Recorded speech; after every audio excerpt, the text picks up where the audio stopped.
기도드립니다. 아멘. 네, 감사합니다. 혹시 이 노래는 내 인생의 노래야 하시는 찬양이나 찬송가가 있으신가요? 아마 신앙생활을 하다 보면 이 찬양의 가사는 내 마음을 꼭 담아 고백하는 찬양 같다라고 하시는 찬양이 우리에게 종종 있죠. 저에게 요즘에 또 그리고 오랫동안 계속해서 저에게 굉장히 은혜였던 찬송가가 한 곡 있습니다. 그 곡은 구주를 생각만 해도입니다. 가사가 굉장히 단순한 곡이죠. 다 아시죠? 구주를 생각만 해도 이렇게 좋거든. 주 얼굴 배울 때야 얼마나 좋으랴. 이 찬양을 부르면 그 예수님을 만날 날을 기대하고 사모하고 그분 만나면 얼마나 좋을까라는 마음을 제 속에서 이렇게 불러일으키는 찬송가여서 이 찬송가를 참 좋아합니다. 이처럼 우리에게는 평생 동안 불러야 할 노래가 있습니다. 평생 동안 마음에 담아야 할 고백이 있습니다. 그 고백 중에 하나가 바로 오늘 이사야 49장입니다. 오늘 함께 이 이사야 49장을 통해 하나님 주신 은혜를 함께 나누기를 간절히 소원합니다. 이사야 전체적인 맥락을 보면 39장까지는 심판의 메시지가 나옵니다. 그리고 40장부터 66장까지는 회복에 대한 메시지가 나오죠. 그 당시 상황적인 배경으로 보면 유다 나라가 바벨론의 포로가 되어서 70년 동안 그렇게 유배 생활을 한 뒤에 하나님이 그들을 다시 회복시키는 예언이 40장부터 나오는 것이죠. 40장부터 48장까지 하나님은 고레스라는 종을 통해서 유다 백성들을 다시 돌아오게 할 것이라는 예언을 주십니다. 그런데 49장부터는 이제 또 다른 종에 대한 이야기가 나옵니다.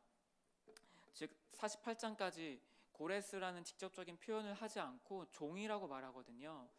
그런데 49장부터 똑같은 종이라는 말을 쓰지만 여기서 말하는 종은 고레스가 아니라 바로 또 다른 종이 있다는 것을 말하고 있죠. 그래서 이 종에 대한 이야기, 종의 노래를 함께 보고자 합니다. 우리가 너무나 잘 알고 있듯이 이 종은 사실 예수 그리스도를 상징하고 의미하고 있습니다. 그 가운데 오늘 49장부터 55장은 그 앞으로 오실 메시아 예수님이 어떤 분이신지를 소개하는데, 그런데 이 말씀 가운데 세 본문을 택해서 종의 노래라고 말합니다. 첫 번째 종의 노래가 여기 49장 1절부터 7절까지가 종의 노래이고, 또 50장에 있는 또 4절부터 9절까지가 또 종의 노래라고 불리고요. 또 52장 13절부터 53장 12절까지 또 종의 노래라고 불립니다. 49장에서 이 종의 노래를 통해 예수님이 어떤 분인지를 소개하다가 결국 53장에 이르러는 절정에 이르죠. 그래서 저희가 너무 잘 아는 예수님의 그 십자가 고난을 예언하고 있는 53장 이야기가 절정으로 이르게 나옵니다. 이 예수님을 우리가 이 이사야서를 통해서 예수님이 어떠한 분으로 오실지를 구약에서 예언되어서 우린 이미 알고 있는 예수님을 이제 보고 있는 것이죠.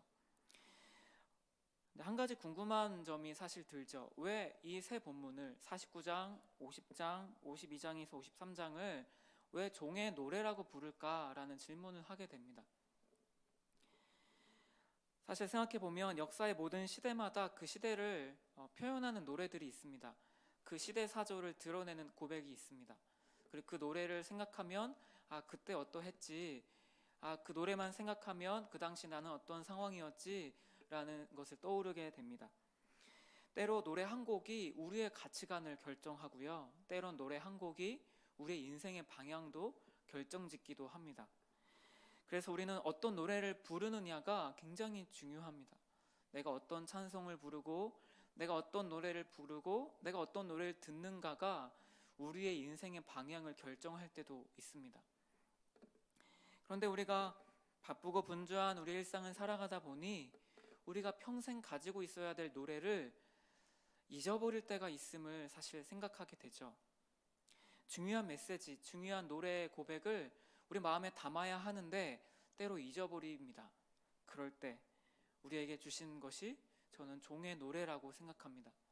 예수님이 누구신지, 예수님이 무엇을 위해 오셨는지, 예수님이 우리를 위해 오셔서 어떠한 모습으로 구원해 주셨는지, 그리고 그 예수님의 빛 아래에서 우리는 어떤 존재인지, 그리고 우리가 어떤 종의 모습을 가지고 있는지, 내가 얼마나 영광스러운 종인지를 다시 생각나게 하는 것이 저는 이 종의 노래라고 생각합니다. 그래서 우리에게는 계속해서 종의 노래가 필요합니다. 때로 예수님을 잊어버릴 때쯤 이 이사야 말씀을 보면 예수님을 다시 떠올리게 되고, 그 예수님이 종으로 오셨고 이젠 내가 종으로 살아가야 된다는 것을 가르쳐주는 고백이 이 종의 노래입니다. 그래서 오늘 한 절 한 절 이렇게 읽어가면서 이 종의 노래 이야기를 함께 좀 보고자 합니다. 우리 1절입니다. 1절을 함께 한 목소리로 읽어보도록 하겠습니다. 섬들아 내게 들으라, 먼 곳 백성들아 귀를 기울이라. 여호와께서 태에서부터 나를 부르셨고 내 어머니의 복중에서부터 내 이름을 기억하셨으며. 아멘. 하나님은 창세 전부터 예수님을 향한 충만한 사랑을 가지고 계셨습니다. 하나님의 본질은 사랑입니다. 그래서 그 삼위 하나님께서 서로 사랑 가운데 계셨습니다. 그런데 이제 창세 전에 또 한 가지 계획을 세우시죠. 그것은 예수님을 통해 우리를 구원하실 계획을 세우십니다. 베드로전서 1장 20절에 보면 이렇게 말씀합니다. 그는 창세 전부터 미리 알린 바 되시니나 이 말세에 너희를 위하여 나타나신 바 되었으니. 그러니까 창세 전부터 미리 성자 예수님, 성부 하나님과 함께 알고 계셨고 우리를 위해 구원하고자 계획하셨고 이제 우리를 위해 나타나신 분이시죠. 그리고 예수님은 결국 인간의 몸으로 이 땅에 오셨습니다. 그리고 천사의 메시지를 이렇게 전합니다. 다윗의 자손 요셉아, 내 아내 마리아 데려오기를 무서워하지 말라. 그에게 잉태된 자는 성령으로 된 것이라. 아들을 낳으리니 이름을 예수라 하라. 이는 그가 자기 백성을 그들의 죄에서 구원할 자이심이라 하니라. 보라, 처녀가 잉태하여 아들을 낳을 것이요 그의 이름을 임마누엘이라 하리라 하셨으니 이를 번역한즉 하나님이 우리와 함께 계시다 함이라. 마리아 태중에 있을 때, 성령으로 잉태됐을 때 천사를 통해 주신 메시지입니다. 바로 오늘 이사야 49장 1절의 말씀처럼 여호와께서 태에서부터 나를 부르셨고 그리고 내 어머니의 복중에서부터 내 이름을 기억하셨으며. 태중에 계실 때 하나님은 예수의 이름을 임마누엘이라 부르십니다. 그리고 그를 우리에게 다시 이사야의 메시지를 기억하게 하시고 또 그 예수님을 소개해 주십니다. 그렇게 창세전부터 그리고 예수님이 잉태되실 때 그 사랑이었던 그 예수님을 부르시고 기억하십니다. 그런데 마찬가지로 주님은 창세전부터 우리를 택하셨고 태에서부터 우리를 부르시고 기억하셨습니다. 에베소서 1장 4절입니다. 곧 창세전에 그리스도 안에서 우리를 택하사. 창세전에 우리를 부르십니다. 그리고 어머니의 태에서 우리를 보셨습니다. 시편 139편에 이렇게 말씀합니다. 내 형질이 이루어지기 전에 주의 눈이 보셨으며 나를 위하여 정한 날이 하루도 되기 전에 주의 책에 다 기록이 되었나이다. 예수님을 그렇게 부르셨던 것처럼 우리도 또한 창세 전에 택하셨고 태중에 있을 때부터 우리를 기억하시고 우리의 이름을 부르신 분이 우리의 여호와 하나님이십니다. 이렇게 주님은 예수님을 그렇게 부르셨을 뿐만 아니라 우리를 주님의 종으로 부르셨기에 우리를 태중에서부터 기억하신 분이십니다. 이것을 가장 먼저 우리에게 소개하는 이유가 뭘까요? 우리가 이 땅에서 어떠한 수많은 업적을 하고 수많은 섬김을 감당하지만 사실 그것이 어떤 우리의 정체성을 만들어주는 가장 중요한 것은 아니라는 겁니다. 어떤 우리가 무언가를 했다는 것 자체가 우리의 정체성을 형성해 주진 않습니다. 가장 우리를 만들어주는 것이 있다면 하나님과 우리와 어떤 관계가 있는지, 내가 하나님에게 어떤 존재인지라는 것이죠. 그래서 오늘 바로 이 종의 노래에서 먼저 우리는 바로 하나님이 택하셨고 어머니의 태에서부터 우리를 부르셨다라고 우리를 먼저 그분과의 관계 안에 있음을 우리에게 말씀하고 있습니다. 그 후에 우리에게 이런 말씀을 주십니다. 2절 말씀입니다. 우리 같이 한번 읽도록 하겠습니다. 내 입을 날카로운 칼같이 만드시고 나를 그의 손 그늘에 숨기시며 나를 갈고 닦은 화살로 만드사 그의 화살통에 감추시고. 예수님은 공생의 3년이라는 시간 이전에 30년이라는 숨겨진 시간이 있었습니다. 목수의 아들로 그렇게 30년간 시간을 보내십니다. 예수님의 그 30년의 시간은 마치 우리에게 알려지지 않았던, 마치 하나님의 손 그늘 아래 있는 시간이고 또 하나님의 화살통에 숨겨진 시간과도 같습니다. 세례 요한도 이런 숨겨지는 시간이 있었습니다. 누가복음은 이렇게 말씀합니다. 아이가 자라며 심령이 강하여지며 이스라엘에게 나타나는 날까지 빈들에 있으니라. 이 한 구절, 이 한 문장 안에 수많은 이야기가 내포되어 있습니다. 세례 요한은 어린 시절부터 빈들에 있었습니다. 빈들이란 이렇게 원어를 보면 광야라는 것과 사실 같은 단어입니다. 학자들이 말하길 약 30년 동안 광야에서 머물렀을 거다라고 그렇게 말하는 학자들이 있는데요. 빈들, 광야 하면 우리에게는 어떤 곳입니까? 척박하고 외롭고 황량한 땅이죠. 우리가 가고 싶어 하지 않는 그 광야입니다. 그런데 그렇게 그 광야에서 세례 요한이 무엇을 하고 있었을까요? 그는 마치 학교에 들어간 것처럼 광야에서 하나님을 독대했고 하나님 안에서 또 자신의 모습을 발견했던 것이죠. 그 에레모스라는 헬라어 광야, 그리고 또 히브리어로 미드바르라고 하는데요. 이 말과 말씀이라는 단어가 사실 같은 어근에서 나왔습니다. 광야에 있으면 무언가를 얻게 되는 걸까요? 하나님의 음성을 듣고 하나님의 말씀으로 채워가는 시간이라는 것이죠. 세례 요한은 그렇게 30년 동안 빈들에 숨어 있다가 나타납니다. 그런데 곧 아주 짧은 시간 동안만 예수님의 소리로 살다가 목베임을 당해 죽게 됩니다. 30년이 넘는 시간 동안 광야에서 준비된 것에 비하면 너무 짧은 시간 그렇게 소리로 살다가 목베임을 당했습니다. 마찬가지로 바울은 3년 동안 아라비아 광야에서 숨겨지는 시간이 있었죠. 모세는 미디안 광야에서 40년 동안 그렇게 준비되고 훈련되어졌습니다.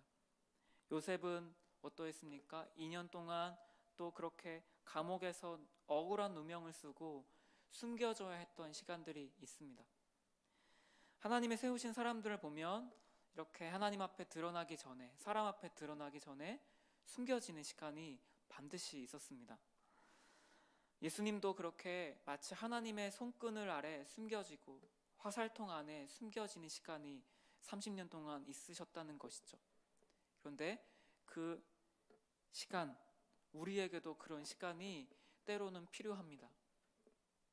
우리도 이렇게 광야 같은 시간, 하나님 나를 숨겨 놓으시는 것만 같은 시간이 때로 우리에게도 찾아오는 것이죠. 고독하고 외롭고 그 시간이 고통스럽지만 그곳은 하나님의 말씀이 임하는 시간입니다. 혹시 지금 그렇게 숨겨지고 있는 것 같다면, 나 자신이 드러내지 못하는 것 같고 그렇게 내 삶을 보면 뭔가 외롭고 뭔가 척박한 땅에 있는 것 같다는 그런 광야 같은 시간을 내가 경험하고 있다면 우리는 지금 하나님의 말씀을 받고 있는 것입니다. 하나님의 마음을 배우고 우리 삶에 찾아오는 그 시간을 통해서 결국 우리를 성장시키고 성숙시키고 그리고 우리를 세워가는 복된 시간입니다. 그 30년의 시간을 뒤로하고 예수님은 이제 복음을 전하시죠. 그런데 예수님의 사역 가운데 가장 기초가 되었던 것은 무엇이냐면 오늘 2절에 말씀하고 있는 내 입을 날카로운 칼같이 만드시고, 예수님의 모든 사역 가운데 가르침과 선포와 또 치유와 또 그 가운데 귀신을 쫓아내는 그 사역들을 가운데 가장 기초는 사실 입술로 말씀을 선포하시는 것이었습니다. 마치 예수님의 말씀 사역이 날카로운 칼과 같았다고 말씀합니다. 누가복음에 보면 예수님께서 이런 부분이 있어요. 나사렛에 이제 세례를 받으시고 나사렛에 가십니다. 그리고 안식일에 회당에 들어가셔서 이사야서를 읽으십니다. 근데 그 읽고 책을 덮자 사람들이 이렇게 반응합니다. 책을 덮어 그 맡은 자에게 주시고 앉으시니 회당에 있는 자들이 다 주목하여 보더라. 이에 예수께서 그들에게 말씀하시되 이 글이 오늘 너희 귀에 응하였느니라 하시니 그들이 다 그를 증언하고 그 입으로 나오는 바 은혜로운 말을 놀랍게 여겨 이르되 이 사람이 요셉의 아들이 아니냐. 그러니까 예수님께서는 그렇게 구약 성경을 읽으시고 선포하셨는데 그 말씀을 읽는 사람들은 그 말씀을 듣고 은혜로운 말을 놀랍게 여겨, 아니 대체 이 자는 누구냐, 요셉의 아들이지 않냐, 근데 어떻게 이렇게 은혜로운 말을 할 수가 있냐라고 반응했다는 것이죠. 예수님은 그렇게 날카로운 칼처럼, 그렇게 또한 갈고 닦은 화살처럼 말씀 사역을 감당하셨습니다. 그런데 우리도 예수님의 십자가의 길을 따라가는 자로서 우리의 가장 기초가 되는 무기가 무엇일까요? 말씀입니다. 종된 삶을 살아가는 우리에게 하나님 주신 가장 중요한 무기는 바로 그 날카로운 화살입니다. 말씀입니다. 우리는 복음을 이어받아 이 종된 사역을 감당하고 있습니다. 광야에서 빈들에서 그렇게 말씀으로 우리를 채우시고, 그리고 주님의 손그늘에 우리를 덮으시고 주님의 화살통에 우리를 이렇게 싸매 두셨다가 하나님의 때가 돼서 이제는 말씀으로 사람들에게 찾아가고 말씀으로 사람들을 격려하는 그런 종의 사역을 또 우리에게도 감당하게 하시죠.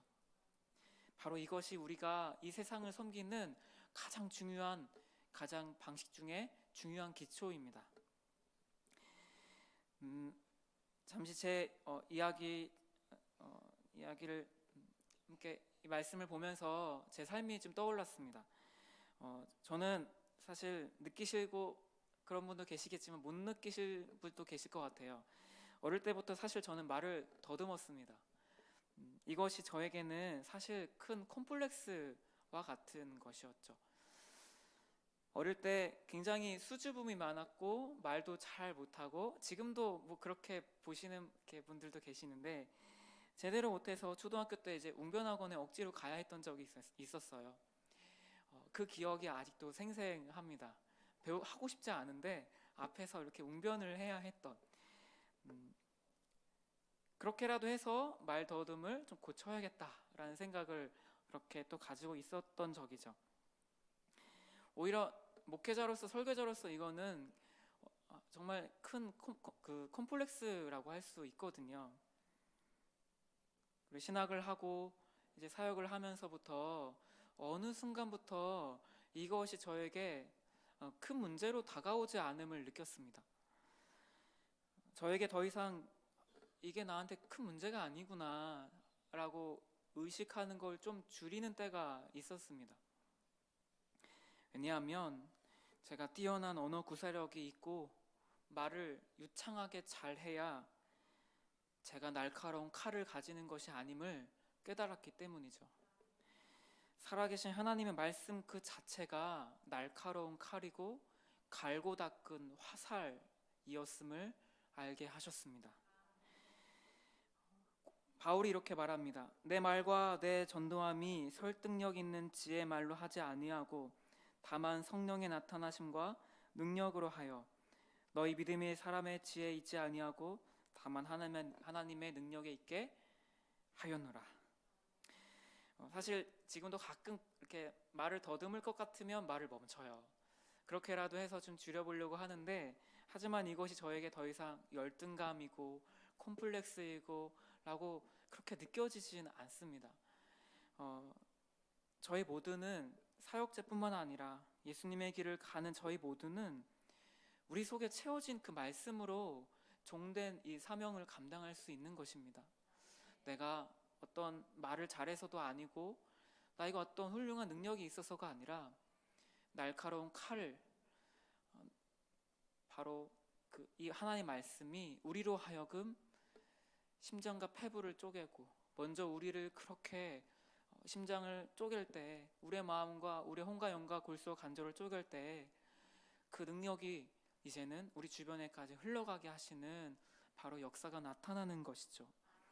그렇게 날카로운 칼, 말씀으로 채워지는 그 광야의 시간을 통해, 숨겨지는 시간을 통해 말씀으로 채움받는, 결국 날카로운 칼을 가지고 사람들, 영혼들을 세워가는 저희들이 되기를 간절히 소원합니다.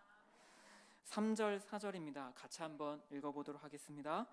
내게 이르시되 너는 나의 종이요 내 영광을 내 속에 나타낼 이스라엘이라 하셨느니라.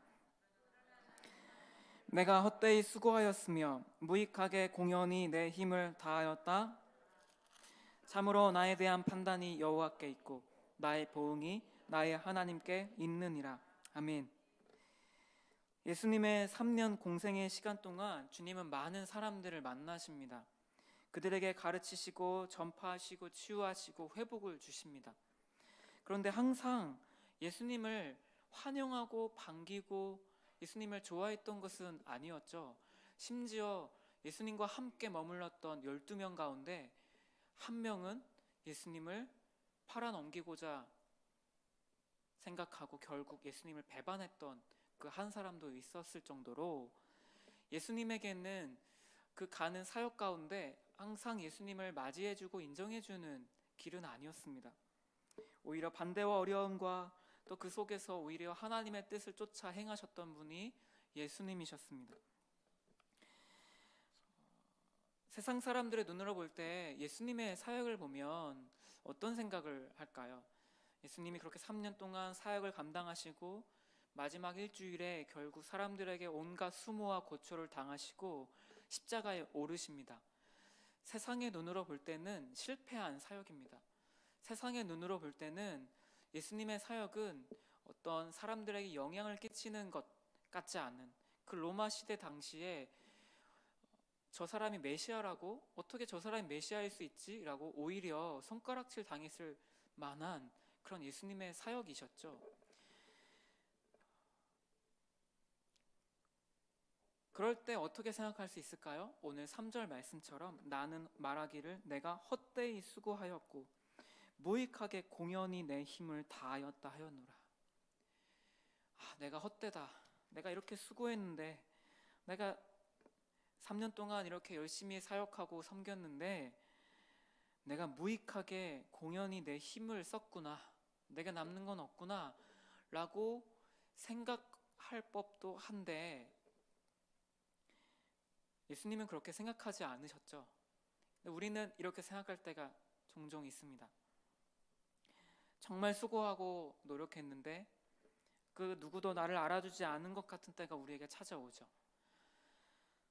애쓰고 달려왔는데 어떤 결과가 없고 열매도 없어서 마음이 허탈해지고 마음이 냉랭한 그때, 내가 헛되이 수고했네. 내가 내 힘만 썼구나. 내 에너지만 다 썼네. 이제 그만해야겠다. 더 이상은 이제 못하겠다 라는 그러한 마음이 우리 안에 찾아올 때가 있습니다. 내가 얼마나 수고하고 공들였는데 어떻게 이거밖에 안 되는 거지? 라는 우리의 마음이, 이런 마음이 우리 불쑥 들어올 때가 있거든요. 그런데 우리의 눈으로 판단했을 때 우리는 무익해 보이고 우리는 그렇게 쓸모없어 보이는, 아무 열매 없어 보이는 그때 4절에 이렇게 우리에게 말씀하십니다. 참으로 나에 대한 판단이 여호와께 있고 나의 보응이 나의 하나님께 있느니라. 그래도 하나님 나를 아시지. 하나님은 나를 알아주시지. 하나님 나를 판단해 주시고 나를 아시고 하나님 나에게 그 나라에서 나에게 칭찬이라는 상급을 주실 거야. 잘했다 나의 충성된 종아. 난 그 한마디면 돼. 라는 그 하늘 아버지의 마음을 우리는 다시 기억해야 합니다. 세상에서 주는 어떤 인정과 칭찬이 아닌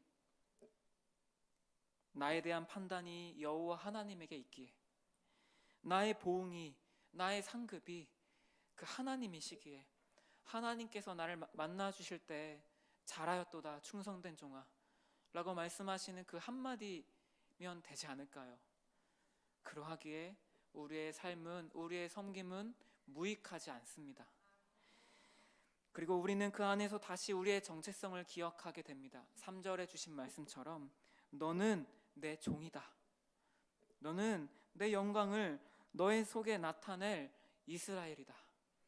예수님을 향하여서 말씀하십니다. 이는 내 사랑하는 자요 내 기뻐하는 자라. 예수님이 사역하시면서 어려울 때마다 이 말씀을 기억하시지 않으셨을까요? 사역하실 때 고단하시고 피곤하시고 힘드실 때마다 하늘 아버지의 메시지를 기억하지 않으셨을까요? 하늘로부터 소리가 나기를 너는 내 사랑하는 아들이요 내가 너를 기뻐하노라. 이 말씀이면 되지 않으셨을까요? 예수님도 그렇게 공성회 시작하시기 전에 그 하나님의 음성을 듣고 시작하신 것처럼 우리도 때로는 교회를 섬기고 가정을 섬기고 세상을 섬기다가 힘들고 어렵고 내려놓고 싶을 때 우린 다시 하늘로부터 주시는 음성을 귀 기울여야 합니다. 너는 나의 종이요 내 속에 내 영광을 내 속에 나타날 이스라엘이다. 우리를 향해 오늘도 말씀해 주십니다. 너는 나의 아들이고 넌 나의 딸이고 넌 나의 종이다. 너를 통해 나의 영광을 드러낼 거야 라고 오늘도 말씀해 주시는 하늘 아버지의 음성을 쫓아 살아가는 우리 모든 성도님들과 제가 되기를 간절히 소원합니다. 우리의 섬김이 사역이 그렇게 하늘 아버지의 음성 가운데 있지 않으면 때로는 균형을 잃어버립니다. 그리고 내어주고 베푸다가 퍼주다가 때로는 우리 자신이 넘어지고 탈진하고 그렇게 메말라가는 그때가 찾아옵니다. 그럴 때 우리의 삶, 우리의 정체성은 우리에게 있지 않음을 기억하시길 바랍니다. 우리의 정체성은 하나님이 나를 향해 불러주시는 그 노래, 너는 나의 종이다, 너는 나의 아들이다 라는 그 음성 앞에 서서 다시 우리가 힘을 얻고 나아가는 모든 성도님들과 제가 되기를 소원합니다. 마지막으로 6절 말씀입니다. 우리 같이 한번 읽어보도록 하겠습니다. 시작. 그가 이르시되 네가 나의 종이 되어 야곱의 지파들을 일으키며 이스라엘 중에 보존된 자를 돌아오게 할 것은 매우 쉬운 일이라. 내가 또 너를 이방의 빛으로 삼아 나의 구원을 베풀어서 땅끝까지 이르게 하리라. 아멘. 다시 한번 말씀하십니다. 사명을 주십니다. 그런데 그 사명이 무엇입니까?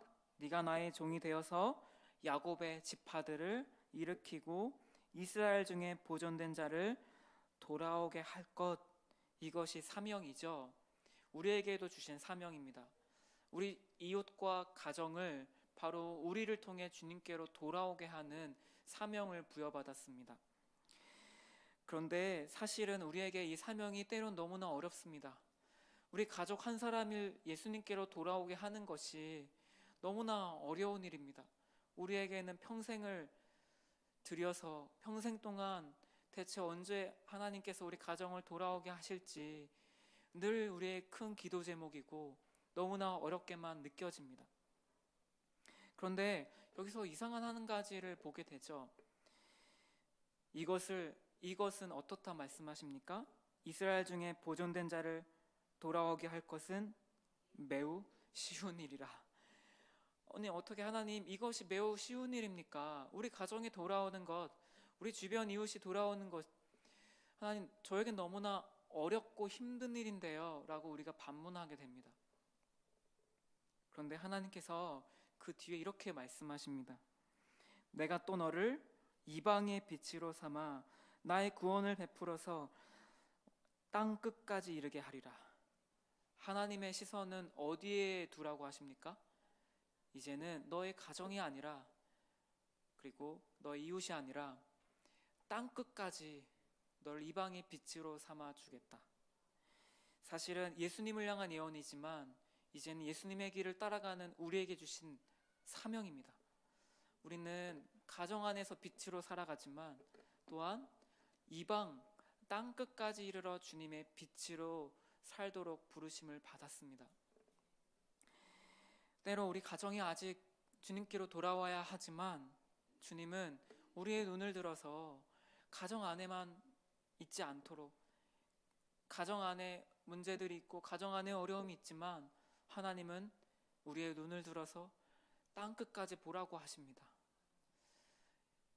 그리고 너의 상황은, 우리의 상황은 하나님께서 일하시고 하나님께서 열어가실 것을 기대하게 하시는 것이죠. 그리고 결국 12절에 이렇게 약속하시죠. 어떤 사람은 먼 곳에서, 어떤 사람은 북쪽과 서쪽에서, 어떤 사람은 시님 땅에서 오리라. 결국 이 종을 통해서, 우리를 통해서 하나님은 사방에 있는 생각지 못한 사람들까지도 우리를 통해 주님께로 돌아오는 은혜를 허락해 주십니다. 저에게 생각지 않게 또 저를 통해서 일하셨던 것 중에 하나가 바로 군대였을 때, 군 복무할 때였습니다. 생각지 않게 예수님을 모르고 하나님은 없다라고 고백했던 그런 무신론자로 자신을 고백하는 그 어떤 함께 복무했던 친구가 있었는데요.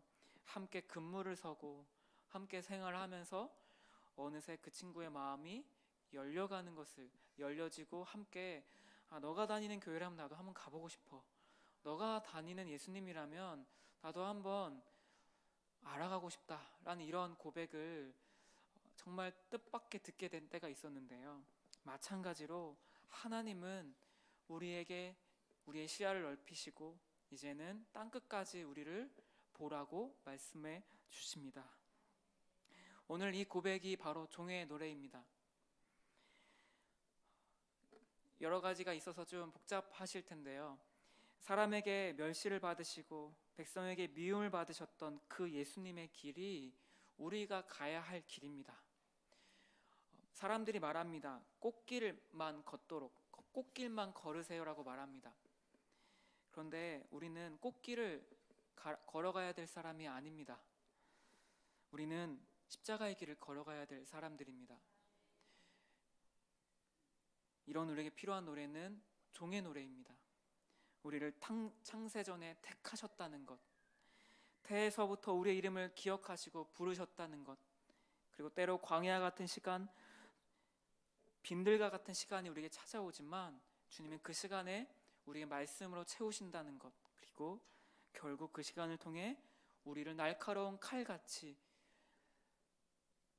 갈고 닦인 화살처럼 우리를 만드셔서 말씀으로 우리 주변을 향하게 하시고 또 이웃을 향하게 하시고 또 열방까지 바라보게 하실 그 주님을 함께 바라보며 나아가는 모든 성도님들과 제가 되기를 소원합니다. 때로 그 길 걸어갈 때 열매가 없어서 내가 했던 것이 헛되구나, 다 무익하구나 라는 마음이 찾아올 때가 되면 다시 우리에게 말씀해 주시며 너는 내 거야, 넌 내 종이야, 너를 통해 내 영광이 드러날 거야, 너를 판단하는 내가 너를 다 안단다, 하늘 아버지의 상급을 기대하며 이 십자가의 길 오늘도 내일도 함께 걸어가며 이 종의 노래를 함께 부르며 그 노래를 통해 다시 격려를 받고 힘을 얻고 함께 십자가의 길을 걸어가는 모든 성도님들과 제가 되기를 간절히 소원합니다. 우리 이 시간 함께 이 찬양